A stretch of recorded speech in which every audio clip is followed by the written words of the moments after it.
ഡോക്ടറെ, എന്തൊക്കെ ശ്രമിച്ചിട്ടും വെയിറ്റ് കുറയുന്നില്ല. പഞ്ചസാര കുറയ്ക്കണമെന്ന് എല്ലാവർക്കും അറിയാം. ഉപ്പ് കുറയ്ക്കണമെന്നത് വെയിറ്റ് കുറയ്ക്കാനായിട്ട് സഹായിക്കുമെന്നുള്ളത് ചിലപ്പോൾ പലർക്കും അറിയത്തില്ലായിരിക്കും. നമ്മൾ കഴിക്കുന്ന ബേക്കറി സാധനങ്ങളായിട്ടുള്ള ബ്രെഡ്, ബണ്ണ്, കുബൂസ്, ബിസ്ക്കറ്റ്, അത് ഷുഗർ ഫ്രീ ബിസ്ക്കറ്റ് ആണെങ്കിൽ പോലും അതിനകത്ത് കുറച്ച് മൈദയാണ് അടങ്ങിയിട്ടുള്ളത് എന്നുള്ളത് മനസ്സിലാക്കുക. ദോശ എന്ന് പറയുന്ന സംഗതിയും നമ്മൾ സാധാരണ നമ്മുടെ സൗത്ത് ഇന്ത്യൻ ഡിഷിൽപ്പെടുന്ന ദോശ, അതും 100% അടുത്ത് തന്നെ കാർബോഹൈഡ്രേറ്റ് കണ്ടൻ്റ് ഉള്ളതാണ്. അപ്പോൾ അത് കഴിച്ചെന്നാൽ എങ്ങനെ വണ്ണം കുറയും? പകരം നമ്മൾ എന്താണ് ചെയ്യേണ്ടത്? നമ്മൾ ഈ മെയിൻ ഭക്ഷണം കഴിക്കുന്നതിന് മുൻപ് നമ്മൾ മരുന്ന് പോലെ കഴിക്കേണ്ട കുറച്ച് സാധനങ്ങളുണ്ട്.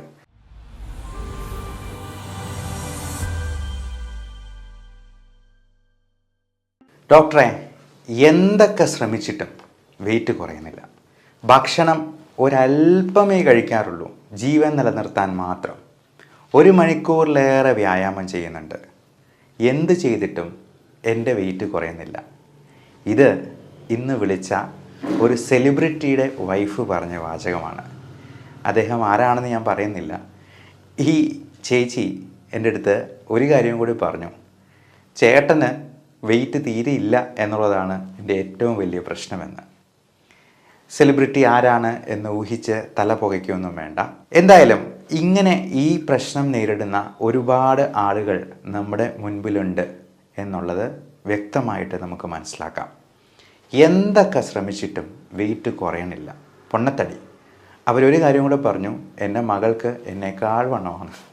അപ്പോൾ 2 പേർക്കും ഒരു തരത്തിലും വെയിറ്റ് കുറയ്ക്കാൻ പറ്റുന്നില്ല. അതുമൂലം ഉണ്ടാകുന്ന മറ്റാരോഗ്യ പ്രശ്നങ്ങളും കൂടെയുണ്ട്. അപ്പോൾ ഈ വെയിറ്റ് റിഡക്ഷന് നമുക്ക് എന്ത് ചെയ്യാൻ പറ്റും? ഇനി അതിനെന്തെങ്കിലും ട്രീറ്റ്മെൻ്റ് ആയിട്ട് എടുക്കേണ്ടതുണ്ടോ? നമുക്ക് ടാബ്ലറ്റ്സ് ആയിട്ട് എന്തെങ്കിലും ഉണ്ടോ? ഇതിനെക്കുറിച്ചെല്ലാം നമുക്കിന്നൊന്ന് ഡിസ്കസ് ചെയ്യാം. ഈ വെയിറ്റ് കുറയ്ക്കാനായിട്ട് നമ്മൾ ആദ്യം ഒഴിവാക്കേണ്ട കുറച്ച് സാധനങ്ങളുണ്ട്. പഞ്ചസാര കുറയ്ക്കണമെന്ന് എല്ലാവർക്കും അറിയാം. ഉപ്പ് കുറയ്ക്കണമെന്നത് വെയിറ്റ് കുറയ്ക്കാനായിട്ട് സഹായിക്കുമെന്നുള്ളത് ചിലപ്പോൾ പലർക്കും അറിയത്തില്ലായിരിക്കും. അവർ നല്ലപോലെ ഉപ്പ് കഴിക്കുന്നുണ്ടാവും. BP കുറവാണെന്ന് പറഞ്ഞ് ഉപ്പ് കൂടുതൽ കഴിക്കും. ഈ ഉപ്പ് കൂടുതൽ കഴിക്കുമ്പോൾ ശരീരത്തിലെ വാട്ടർ റിട്ടൻഷൻ, ഫ്ലൂയിഡ് റിട്ടൈൻ ചെയ്യാനായിട്ട് സാധ്യത കൂടുകയാണ്. അതോടൊപ്പം നമുക്ക് ചോറ് കുറയ്ക്കണമെന്ന് എല്ലാവർക്കും അറിയാം. പക്ഷേ ചോറ് കുറച്ചിട്ട് ഒരു 5 ചപ്പാത്തി പകരം കഴിച്ചെന്നാൽ ഒരു ഗുണവുമില്ല. കാരണം ഈ ചപ്പാത്തി ഇപ്പോൾ നമ്മൾ നല്ല റിഫൈൻഡ് ഫ്ലോറാണ്, നല്ല ആട്ടയാണ് കിട്ടുന്നത്. അതിൽ തവിടെന്ന് പറയുന്നൊരു സംഗതിയേ ഇല്ല. അതുകൊണ്ട് തന്നെ ഈ 5 ചപ്പാത്തി കഴിക്കുമ്പോഴത്തേക്കും ഒരു പാത്രം നിറച്ച് ചോറുണ്ടെന്നതിനേക്കാൾ കൂടുതൽ കാലറി അകത്തോട്ട് പോകും. അത് ഹൈ ഗ്ലൈസെമിക് ഇൻഡെക്സ് തന്നെയാണ്. മൈദയുടെ കാര്യം പറയാനേ ഇല്ല. പലരും മൈദ ഉപേക്ഷിക്കാനായിട്ട് പൊറോട്ടയെ ഉപേക്ഷിച്ച് കളയുന്നവരുണ്ട്. പക്ഷേ അവർ കാണാത്തൊരു കാര്യമുണ്ട്. നമ്മൾ കഴിക്കുന്ന ബേക്കറി സാധനങ്ങളായിട്ടുള്ള ബ്രെഡ്, ബണ്ണ്, കുബൂസ്, ബിസ്ക്കറ്റ്, അത് ഷുഗർ ഫ്രീ ബിസ്ക്കറ്റ് ആണെങ്കിൽ പോലും അതിനകത്ത് കുറച്ച് മൈദയാണ് അടങ്ങിയിട്ടുള്ളത് എന്നുള്ളത് മനസ്സിലാക്കുക. ഇത് ഹൈ ഗ്ലൈസെമിക് ഇൻഡെക്സ് ഉള്ളൊരു സംഗതിയാണ്. കഴിഞ്ഞ ദിവസം കാസർഗോഡ് നിന്ന് വിളിച്ചൊരു പേഷ്യൻ്റ് പറയുകയുണ്ടായി, അവരെന്ത് ചെയ്തിട്ടും വണ്ണം കുറയുന്നില്ല. എല്ലാം ഉപേക്ഷിച്ചു, പഞ്ചസാര ഉപേക്ഷിച്ചു, ബേക്കറി സാധനങ്ങൾ ഉപേക്ഷിച്ചു, നല്ലപോലെ വർക്കൗട്ട് ചെയ്യുന്നുണ്ട്, എന്നിട്ടും എൻ്റെ വെയിറ്റ് 100 കിലോയ്ക്ക് മുകളിലുണ്ട് ഡോക്ടറെ. ഞാൻ ചോദിച്ചു, ഇന്ന് രാവിലെ എന്താ കഴിച്ചേ? അവരൊരു മസാല ദോശയാണ് കഴിച്ചതെന്ന് പറഞ്ഞു. മസാല ദോശ എന്ന് പറയുന്ന സാധനത്തിൽ അടങ്ങിയിരിക്കുന്നത് എന്തൊക്കെയാണെന്ന് നമുക്കൊന്ന് നോക്കാം. ഈ പൊട്ടറ്റോ, അതായത് കിഴങ്ങ് വർഗ്ഗത്തിൽപ്പെടുന്ന എന്തും അത് മണ്ണിനടിയിൽ വളരുന്നതാണ്. കപ്പ, ചേന, ചേമ്പ്, ഇത് മൊത്തം സ്റ്റാർച്ചാണ്. 100% സ്റ്റാർച്ചും കാർബോഹൈഡ്രേറ്റുമാണ്. ദോശ എന്ന് പറയുന്ന സംഗതിയും നമ്മൾ സാധാരണ നമ്മുടെ സൗത്ത് ഇന്ത്യൻ ഡിഷിൽപ്പെടുന്ന ദോശ, അതും 100% അടുത്ത് തന്നെ കാർബോഹൈഡ്രേറ്റ് കണ്ടൻ്റ് ഉള്ളതാണ്. അപ്പോൾ അത് കഴിച്ചെന്നാൽ എങ്ങനെ വണ്ണം കുറയും? പകരം നമ്മൾ എന്താണ് ചെയ്യേണ്ടത്? നമ്മൾ ഈ മെയിൻ ഭക്ഷണം കഴിക്കുന്നതിന് മുൻപ് നമ്മൾ മരുന്ന് പോലെ കഴിക്കേണ്ട കുറച്ച് സാധനങ്ങളുണ്ട്. അതിന് പ്രത്യേകിച്ച് ടേസ്റ്റ് ഒന്നും കാണുകയില്ല. ഗുളിക കഴിക്കുന്നത് എങ്ങനെയാണ്? വിഴുങ്ങി കഴിക്കുകയല്ലേ എന്ന് പറഞ്ഞ പോലെ കഴിക്കേണ്ടത്. അതെന്തൊക്കെയാണെന്നല്ലേ? നമ്മൾ 3 ഗ്ലാസ് വെള്ളം കുടിക്കുക. അതോടൊപ്പം ഒരു സാലഡ്, അതിന് വേണമെങ്കിൽ ഒരു കുക്കുംബർ ഉപയോഗിക്കാം, അല്ലെങ്കിൽ ഒരു ക്യാരറ്റോ, അല്ലെങ്കിൽ ബീട്രൂട്ടോ, അതുമല്ലെന്നുണ്ടെങ്കിൽ ക്യാബേജോ, അതുമല്ലെന്നുണ്ടെങ്കിൽ പേരയ്ക്ക പോലെ അധികം മധുരമില്ലാത്ത പഴങ്ങളോ ഒക്കെ ഉപയോഗിക്കാം. ഇത് കഴിച്ച് വെള്ളവും 3 ഗ്ലാസ് കുടിച്ച് വിശപ്പ് പകുതിയെങ്കിലും കെട്ടടങ്ങിയിട്ടേ നമ്മൾ കഴിക്കാൻ പാടുള്ളൂ. ഈ വിശപ്പ് എന്ന് പറയുന്നതും കൊതി എന്ന് പറയുന്നതും രണ്ടും രണ്ടായിട്ട് തന്നെ നമ്മൾ തിരിച്ചറിയണം. വിശപ്പുണ്ടാകുന്നത് നമ്മുടെ വയറിലുള്ള ഗ്രെലിൻ എന്ന് പറയുന്ന ഹോർമോൺ ഉണ്ട്, ലെപ്റ്റിൻ എന്ന് പറയുന്ന ഹോർമോൺ ഉണ്ട്. ഇതിൻ്റെയൊക്കെ വേർതിരിവുകൾ കൊണ്ട്, ഏറ്റക്കുറച്ചിലുകൾ കൊണ്ടൊക്കെയാണ് നമ്മുടെ ഹൈപ്പോതലാമസിനെയാണ് ഈ വിശപ്പ് നമ്മളെ ബാധിക്കുന്നത്. ഹൈപ്പോതലാമസിൽ നിന്നാണ് ഈ ഹങ്കർ സിഗ്നൽസ് പോകുന്നത്. പക്ഷേ ഈ വിശപ്പടക്കാൻ ഞാൻ ഈ പറഞ്ഞ സാധനങ്ങളൊക്കെ കഴിച്ചാൽ മതി. പകരം നമ്മൾ കഴിക്കുന്നത് എന്താ? നല്ല ചോറ്, നല്ല കറികൾ, ടേസ്റ്റുള്ള എന്തെങ്കിലും നോൺ വെജ് സാധനങ്ങൾ ഒക്കെ കഴിക്കുമ്പോഴേക്കും നമ്മൾ അതിനനുസരിച്ച് കൂടുതൽ ഭക്ഷണവും ചോറും അറിയാതെ അകത്താക്കി പോകും. അതിനെ നമ്മൾ അപ്പറ്റൈറ്റ് എന്നാണ് ഇംഗ്ലീഷിൽ പറയുക. പച്ച മലയാളത്തിൽ പറഞ്ഞാൽ കൊതി. നമ്മൾ ഈ കൊതിയെ അടക്കാനല്ല നോക്കേണ്ടത്, വിശപ്പിനെ അടക്കാനായിട്ടാണ്. അപ്പോൾ ഈ ഒരു രീതി ഒന്ന് പരീക്ഷിച്ച് നോക്കുക. കാസർഗോഡ് നിന്ന് വിളിച്ച ഒരു പേഷ്യൻറ്റ് വേറൊരു കാര്യം കൂടെ പറഞ്ഞു. ഞാൻ ചോറ് ഉപേക്ഷിച്ചിട്ട് കഞ്ഞിയാണ് കൂടുതൽ കുടിക്കുന്നത്. ഒരു കോപ്പ കഞ്ഞിയാണ്, ധാരാളം വെള്ളം അകത്ത് ചെല്ലട്ടെന്ന് ചോദിച്ചു. ഞാൻ ചോദിച്ചു, കഞ്ഞിവെള്ളം ഒഴുക്കി കളഞ്ഞിട്ട് ചുമ്മാ വെള്ളം ഒഴിച്ചാണോ കുടിക്കുന്നത്? അല്ല, നല്ല കഞ്ഞിവെള്ളം. കഞ്ഞിയേക്കാൾ പ്രശ്നമാണ് കഞ്ഞിവെള്ളം എന്നുള്ളത് മനസ്സിലാക്കുക. അത് ഫുള്ള് സ്റ്റാർച്ചാണ്. പശുവൊക്കെ കഞ്ഞിവെള്ളത്തിൻ്റെ കാടി കുടിച്ചിട്ടാണ് ഓടിച്ചാടി നടക്കുന്നത്. അപ്പോൾ ഈ കഞ്ഞിവെള്ളം കുടിക്കുന്നത്, ഒരു കോപ്പ കഞ്ഞിവെള്ളം എന്ന് പറഞ്ഞിട്ടുണ്ടെങ്കിൽ അത് എത്ര കാലറി ഉണ്ട് എന്നുള്ളത് നമ്മളൊന്ന് കാൽക്കുലേറ്റ് ചെയ്ത് നോക്കണം. പലപ്പോഴും ഇന്ന് വന്ന ഒരു 18 വയസ്സുകാരി പെൺകുട്ടി, അവൾ ഇന്നലെ 1/2 കിലോ ജിലേബി കഴിച്ചു എന്നാണ് അമ്മ പറഞ്ഞത്. വെയിറ്റ് 95 കിലോ ഉണ്ട്. അപ്പം വെയിറ്റ് കുറയാത്തത് എന്താണ് എന്നുള്ളത് ഇങ്ങനെ ചോദിച്ചു വന്നപ്പോഴാണ് ഈ 1/2 കിലോ ജിലേബിയുടെ കാര്യം പറഞ്ഞത്. ഒരു മാസം കൂടി 1/2 കിലോ ജിലേബി കഴിച്ചതെന്ന് പറഞ്ഞു. 1/2 കിലോ എങ്കിലും കഴിച്ചില്ലെങ്കിൽ പോലും 2ഓ 3ഓ ജിലേബി കഴിച്ചെന്നാൽ അതിൻ്റെ കാലറി കണ്ട് മിനിമം ഒരു 500 എങ്കിലും ഉണ്ടാവും. ഇതിലൊരു 100 കാലറി ഒന്ന് ഉരുക്കി തീർക്കണമെങ്കിൽ തന്നെ നമ്മൾ 1 മണിക്കൂർ നല്ല സ്പീഡിൽ നടക്കുകയോ ജിമ്മിൽ വർക്കൗട്ട് ചെയ്യുകയോ ചെയ്യേണ്ടതായിട്ട് വരും. അപ്പോൾ നമ്മൾ ഈ കാലറി കണ്ടൻറ്റിനെ പറ്റി ഒരു കാൽക്കുലേഷൻ നമ്മൾ നടത്തി നോക്കണം. ഇനി ഈ ഫുഡ് കുറയ്ക്കുമ്പോഴത്തേക്കും നമ്മൾ കുറയ്ക്കാൻ പാടില്ലാത്ത കുറച്ച് സംഗതികളുണ്ട്. പ്രത്യേകിച്ചും പ്രോട്ടീൻ കണ്ടൻറ്റ് ഒത്തിരി കുറഞ്ഞു പോകാൻ പാടില്ല. കാരണം പ്രോട്ടീൻ കണ്ടൻറ്റ് ഒത്തിരി കുറഞ്ഞാൽ നമ്മുടെ മുടിയുടെ വളർച്ചയും മുടി കൊഴിച്ചിലിന് കാരണമാകുന്ന പ്രശ്നങ്ങളും ഉണ്ടാകാം. അതോടൊപ്പം നമ്മുടെ വൈറ്റമിൻ സപ്ലിമെൻറ്റ്സ് കിട്ടുന്നുണ്ടോ എന്നുള്ളത് നോക്കണം. പലപ്പോഴും നമുക്ക് നമ്മുടെ ഭക്ഷണത്തിൽ നിന്ന് ആവശ്യത്തിനുള്ള വൈറ്റമിൻസ് ആവശ്യമുള്ളതുപോലെ കിട്ടുന്നുണ്ടാവില്ല. പ്രത്യേകിച്ചും വൈറ്റമിൻസ് എല്ലാം ഇപ്പോൾ നമുക്ക് ഉണ്ടെന്ന് പറഞ്ഞെന്നാലും അതിൻ്റെ ബയോ അവൈലബിലിറ്റി വളരെ കുറവായിരിക്കും. നമുക്ക് ദഹിപ്പിക്കാവുന്ന രീതിയിലായിരിക്കത്തില്ല അത് കിട്ടുക.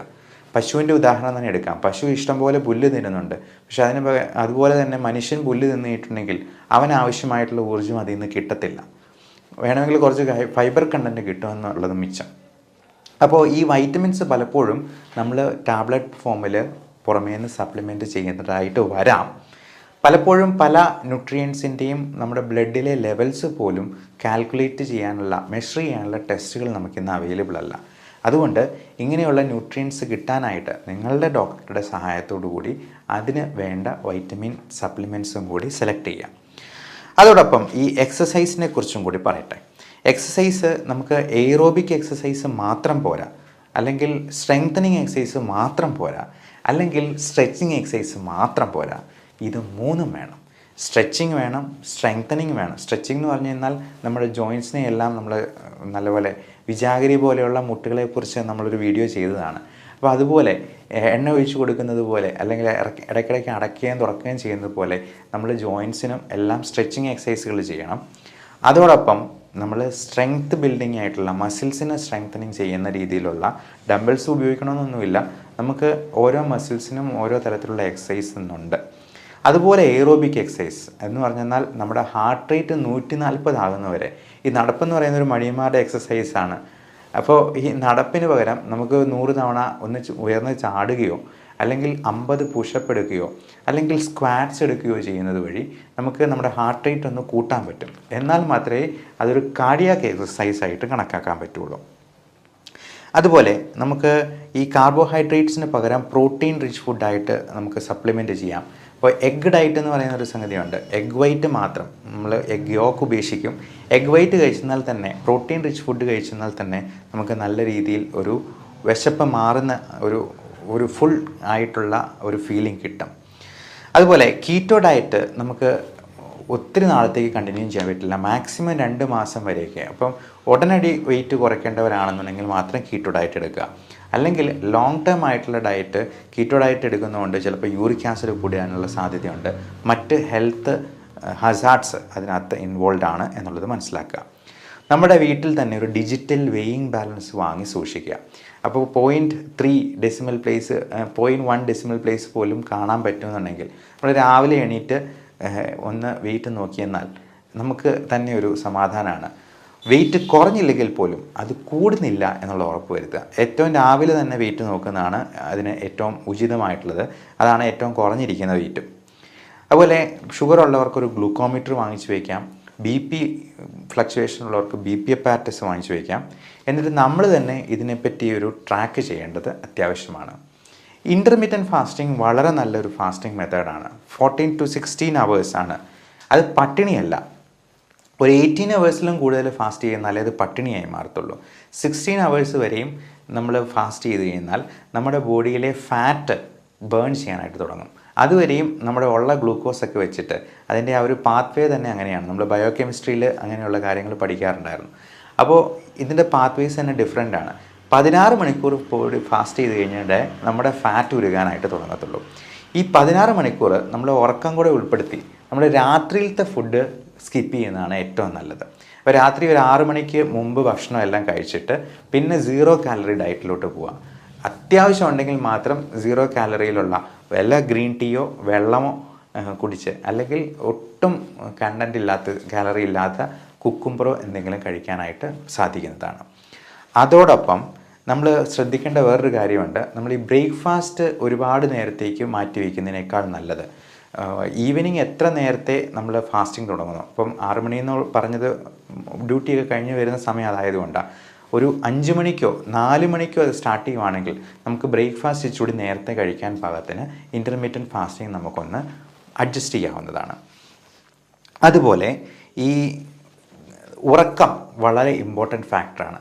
അപ്പം പലപ്പോഴും ഈ 6 മണിക്ക് നമ്മൾ ഫാസ്റ്റിംഗ് തുടങ്ങിയാൽ, അല്ലെങ്കിൽ 4 മണിക്ക് ഫാസ്റ്റിംഗ് തുടങ്ങിയെന്നാൽ ഒരു 7-8 മണി ആകുമ്പോഴത്തേക്ക് നമുക്ക് നല്ല വിശപ്പുണ്ടാകാനുള്ള സാധ്യതയുണ്ട്.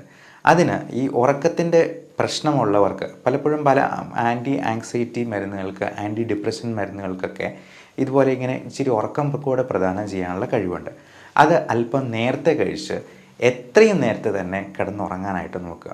നമ്മൾ എത്ര കണ്ട് ലേറ്റായിട്ട് ഇരിക്കുന്നു അത്രയും നമ്മൾ അടുക്കളയിൽ കയറി എന്തെങ്കിലും മധുരപലഹാരങ്ങൾ എടുത്ത് കഴിക്കാനുള്ള സാധ്യത കൂടുതലാണ്. അതോടൊപ്പം നമ്മൾ എത്രയും നേരത്തെ തന്നെ പല്ലൊക്കെ ബ്രഷ് ചെയ്ത് പിന്നെ കഴിക്കാനായിട്ട് നമുക്കൊരു ഇച്ചിരി മടിയുണ്ടായിരിക്കും. അതുകൊണ്ട് നേരത്തെ തന്നെ ബ്രഷ് ചെയ്യുക, നേരത്തെ തന്നെ കിടന്നുറങ്ങുക, ഫോണിൽ കുത്തിക്കൊണ്ടിരിക്കാതിരിക്കുക. അപ്പം പല അലർജിയുടെ മെഡിസിൻസിന്, വേദന സംഹാരികളായിട്ടുള്ള ചില സെൻട്രൽ ആയിട്ടുള്ള പെയിൻ കില്ലേഴ്സിന് ഒക്കെ ഇച്ചിരി ഉറക്കം കൂടി തരാനായിട്ടുള്ള കഴിവുണ്ട്. അപ്പോൾ അത്തരത്തിലുള്ളത് സൈഡ് ഇഫക്റ്റ് ആണ് എന്ന് വിചാരിച്ചെന്നാലും നമുക്ക് ആ സൈഡ് ഇഫക്റ്റ് ചിലപ്പോൾ ഉർവശി ശാപം ഉപകാരമായതുപോലെ ഭവിച്ചേക്കാം. അപ്പോൾ അത് ഡോക്ടറോട് ചോദിച്ച് ഇത് അല്പസ്വല്പം മോഡിഫിക്കേഷൻ വരുത്തിയെന്നാൽ നമുക്ക് ഇച്ചിരി നേരത്തെ കിടന്നുറങ്ങുകയും ഫാസ്റ്റിങ് നല്ല എഫക്റ്റീവായിട്ട് കൊണ്ടുപോകാനും പറ്റും. ഇനി ഇതിനൊക്കെ പുറമെ നമുക്ക് ഇത് ഫാറ്റ് കുറയ്ക്കാനായിട്ട്, ഫാറ്റ് ബേൺ ചെയ്യാനായിട്ട് ഉതകുന്ന രീതിയിലുള്ള പുതിയ തരത്തിലുള്ള മരുന്നുകളുണ്ട്. ആൽഫ സൈക്ലോഡെക്സ്ട്രിൻ പോലുള്ള യാതൊരു സൈഡ് ഇഫക്റ്റും അതിനുണ്ടാവത്തുമില്ല. അത് നമ്മൾ ഭക്ഷണത്തിന് മുൻപ് കഴിക്കേണ്ട ഗുളികയാണ്. അത് കഴിച്ച് കഴിഞ്ഞിട്ടുണ്ടെങ്കിൽ നല്ല ഫുള്ളായിട്ടുള്ളൊരു ഫീലിംഗ് ഉണ്ടാവും. അപ്പോൾ പലപ്പോഴും ഈ ഹെൽത്ത് സപ്ലിമെൻറ്റ് ഡ്രിങ്ക്സ് ഉണ്ട് വെയിറ്റ് കുറയ്ക്കാനായിട്ടുള്ള, അവരൊക്കെ ഉപയോഗിക്കുന്ന ടെക്നിക്ക് ഇതാണ്. അപ്പോൾ ആ പ്രോട്ടീൻ റിച്ച് ആയിട്ടുള്ള വൈറ്റമിൻസ് ഒക്കെ ഉള്ള ഡ്രിങ്ക് ആയിരിക്കും അത് കൊടുക്കുന്നത്. അപ്പോൾ അത് കൊടുത്തിട്ട് നല്ലപോലെ വെള്ളം കൂടെ കുടിക്കുമ്പോഴത്തേക്കും വയറ് അതുകൊണ്ട് തന്നെ ഫില്ലാവും. മിക്കവാറും ഡിന്നർ സ്കിപ്പ് ചെയ്തിട്ട് ഇത് കുടിക്കാനായിരിക്കും പറയുക, അല്ലെങ്കിൽ 2 നേരത്തെ ഭക്ഷണം സ്കിപ്പ് ചെയ്യാനായിട്ട് പറയാം. അതുപോലെ കൺട്രോൾഡ് സ്ട്രെസ് എന്നാണ് നമ്മൾ ഈ എക്സസൈസിനെ പറയുക. എക്സസൈസ് എന്ന് പറയുന്നത് നമ്മുടെ ഒരു ചെറിയ രീതിയിലുള്ള സ്ട്രെസ്സ് നമ്മുടെ ബോഡിക്ക് കൊടുക്കുകയാണ്. ഈ കൺട്രോൾഡ് സ്ട്രെസ്സ് നമുക്ക് ആവശ്യമാണ്. നമ്മുടെ ജോലി തന്നെയും ഒരു എക്സസൈസ് ആയിട്ട്, അതൊരു കൺട്രോൾഡ് സ്ട്രെസ്സായിട്ട് എടുക്കാം. എത്രത്തോളം സംതൃപ്തിയോടെ ജോലി ചെയ്യുന്നോ അത്രയും സന്തോഷം നമുക്കുണ്ടാവുകയാണ്. അത് തന്നെ നമ്മുടെ വെയിറ്റിനെയും മാനസിക ശാരീരിക ആരോഗ്യത്തെയും ബാധിക്കുന്ന അല്ലെങ്കിൽ ഹെൽപ്പ് ചെയ്യുന്ന കാര്യങ്ങളാണ്.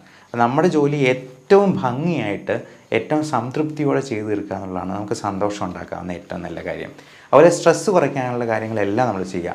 ഒരു മൂളിപ്പാട്ട് പാടുന്നത് പോലും സ്ട്രെസ്സ് കുറയ്ക്കാൻ, ഒരു പാട്ട് വെച്ചുകൊണ്ട് ഞങ്ങളുടെ കൂട്ടുകാരെ പല സർജൻസും പാട്ട് വെച്ചുകൊണ്ട് ഓപ്പറേറ്റ് ചെയ്യുന്നത് നമ്മൾ കാണാറുണ്ട്. നമ്മളാണെങ്കിലും ബ്രോങ്കോസ്കോപ്പിയൊക്കെ ചെയ്യുമ്പോഴത്തേക്കും എൻഡോസ്കോപ്പി പ്രൊസീജിയേഴ്സൊക്കെ ഒരു പാട്ടും കൂടെ അങ്ങ് വയ്ക്കും. അപ്പോൾ നമുക്കത് എൻജോയ് ചെയ്ത് ചെയ്യാൻ വേണ്ടിയാണ്. പാട്ട് പാടാൻ അറിയാവുന്നവരാണെങ്കിൽ, അറിയാൻ മേലാത്തവരാണെങ്കിലും ഒരു പാട്ട് പാടി അങ്ങ് പോസ്റ്റ് ചെയ്തോളൂ. എൻ്റെ പേരിൽ നോക്കിക്കഴിഞ്ഞാലും പല പാട്ടുകളും നിങ്ങൾക്ക് കിട്ടിയേക്കാം. ഞാൻ ഒരു വലിയ പാട്ടുകാരനൊന്നും അല്ല, എന്നാൽ പോലും. അപ്പോൾ നമുക്ക് ഇങ്ങനെയുള്ള കാര്യങ്ങളെ നോക്കി നമ്മുടെ മനസ്സും കൂടി നല്ല പ്രസന്നമായിട്ട് കൊണ്ടുപോയെന്നാലേ ഈ സ്ട്രെസ്സ് ഇൻഡ്യൂസ്ഡ് ഒബീസിറ്റി, കാരണം ഈ സ്ട്രെസ്സും ആങ്സൈറ്റിയും ഡിപ്രഷനും ഒക്കെ ബോറടിക്കുമ്പോഴത്തേക്കും നമ്മൾ കൂടുതൽ ഭക്ഷണം കഴിക്കാൻ സാധ്യതയുണ്ട്. അപ്പം അതിനെ നമ്മൾ ബുളിവിയ നെർവോസ എന്നൊക്കെ നമ്മൾ വിളിക്കാറുണ്ട്. അതുപോലെ തന്നെ നേരെ തിരിച്ചും അനോറക്സിയ നെർവോസ എന്ന് പറഞ്ഞൊരു പ്രശ്നമുണ്ട്. കുറേ ദിവസത്തേക്ക് ആൾ ഭക്ഷണമൊന്നും കഴിക്കത്തില്ല, ഈ ഡിപ്രഷൻ കൂടിയിട്ട്. അപ്പോൾ ഇങ്ങനെയുള്ള പ്രശ്നങ്ങളെല്ലാം നമ്മൾ ഒഴിവാക്കേണ്ടതുണ്ട്. ഈ ആൻറ്റി ഡിപ്രസൻസും ഇതിൻ്റെ ആങ്സൈറ്റി റിലേറ്റഡ് ആയിട്ടുള്ള കാര്യങ്ങളുമൊക്കെ നമ്മൾ പ്രോപ്പർ ട്രീറ്റ്മെൻറ്റും എടുക്കാനായിട്ട് യാതൊരു മടിയും കാണിക്കേണ്ട ആവശ്യമില്ല. കൂടെ തന്നെ ഡയബറ്റീസും ഹൈപ്പർ ടെൻഷനും കൊളസ്ട്രോളും ഉള്ള മരുന്നുകളും നമുക്ക് വെയിറ്റ് കുറയ്ക്കാൻ ഉതകുന്ന രീതിയിൽ കുറച്ച് മോഡിഫൈ ചെയ്യാവുന്നതാണ്. പ്രത്യേകിച്ച് മെറ്റ്ഫോമിൻ പോലുള്ള മരുന്നുകൾ അതിൻ്റെ ഏറ്റവും മെയിൻ ഒരു മെക്കാനിസം ഓഫ് ആക്ഷൻ തന്നെ വെയിറ്റ് കൺട്രോൾ ചെയ്തുകൊണ്ട് തന്നെയാണ് ഷുഗർ കുറയ്ക്കുന്നത്.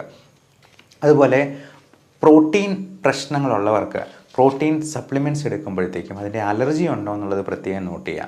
നമ്മൾ പല പ്രോട്ടീൻസും വാരി വലിച്ച് കഴിക്കുമ്പോഴത്തേക്കും ഇതിൽ ഏതെങ്കിലും ഒരെണ്ണം അലർജി ഉണ്ടാക്കിയെന്നാൽ നമ്മുടെ ബാക്കി എല്ലാ പ്രശ്നങ്ങളും താളം തെറ്റും. അത് സ്കിൻ ഡിസീസസ് മാത്രമല്ല, പലതരത്തിലുള്ള അലർജി രോഗങ്ങളായിട്ടുള്ള അലർജിക് റൈനൈറ്റിസ്, നമുക്ക് ശ്വാസകോശത്തിലുണ്ടാകുന്ന ആസ്മ പോലും, ചുമയും കഫക്കെട്ട് പോലും അതുകൊണ്ടുണ്ടാകാം. അതുകൊണ്ട് അലർജി ഉള്ളത് എന്താണെന്ന് അറിയാനായിട്ടുള്ള സ്പെസിഫിക് ടെസ്റ്റ് ഉണ്ട്. സ്കിൻ പ്രിക് ടെസ്റ്റ് എന്ന് പറയും. അലർജി 72 അലർജൻസിൻ്റെ ഒരു പാനൽ നമ്മൾ ടെസ്റ്റ് ചെയ്ത് നോക്കും. അപ്പോൾ കൃത്യമായിട്ട് ഇന്നതിന് അലർജി ഉണ്ടെന്ന് നമുക്കറിയാം. പലപ്പോഴും ഈ ബ്ലഡ് ടെസ്റ്റ് ആയിട്ടുള്ള ഈസ്നോഫിൽ കൗണ്ട് നോക്കുന്നതിലും IgE നോക്കുന്നതിലും അലർജി ഉണ്ടെന്നേ അറിയത്തുള്ളൂ, എന്തിനാണെന്ന് നമുക്കറിയാൻ പറ്റത്തില്ല. അപ്പോൾ അങ്ങനെ 1-2 കാര്യങ്ങൾ അവോയ്ഡ് ചെയ്യാൻ പറ്റാത്ത കാര്യങ്ങളുണ്ടെങ്കിൽ അതിന് സ്പെസിഫിക് ഇമ്മ്യൂണോതെറാപ്പി വഴി അലർജി പൂർണ്ണമായിട്ടും മാറ്റുന്ന പുതിയ സാങ്കേതിക വിദ്യയും നമ്മുടെ നാട്ടിൽ ഇന്നുണ്ട്. അത് വിദേശത്തൊക്കെ പണ്ടുണ്ടായിരുന്നുള്ളൂ, ഇന്ന് നമുക്കും അത് അവൈലബിൾ ആണ് എന്നുള്ളതും നിങ്ങളെ അറിയിച്ചു കൊള്ളുന്നു. Everyone take care of your health. Thank you.